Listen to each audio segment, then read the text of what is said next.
was about to enroll in the same elementary school that he went to, was going to the same Sunday school that he went to when he was little. And he very quickly understood that if something didn't change, I was on the same trajectory that he was, which was pretty much, like, I mean, he didn't even want to finish high school. Right. And so when he had gone to kindergarten at that same New Hope Elementary kindergarten that I was about to start in, he had been called on in one of the early, first few days, and he didn't know the answer and he didn't feel prepared.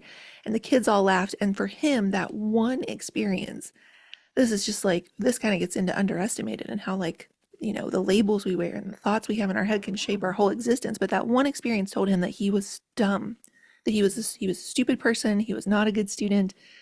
He would never be good at school. And so he just owned that his whole life. And so when I was going to kindergarten, the only thing he knew, the only thing that he felt equipped that he could do was to make sure that I went to kindergarten prepared. And so at the time, Carol, in the grocery stores in the 1980s, right by the racks when you would check out, they had these workbooks, a math track and a reading track.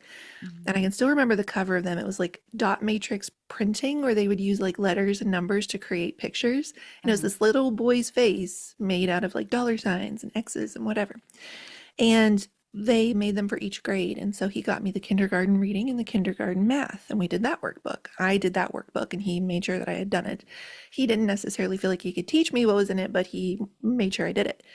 And then when we finished that one, instead of just being like, okay, good, you're ready for kindergarten, he got me the first grade one.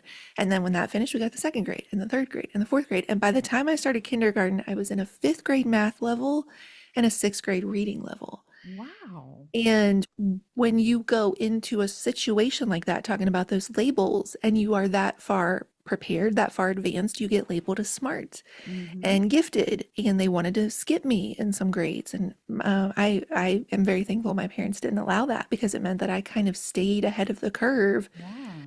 and continued to be labeled smart and put in like the gifted programs and such. And I believe in so many ways we rise and fall to the labels that are put on us.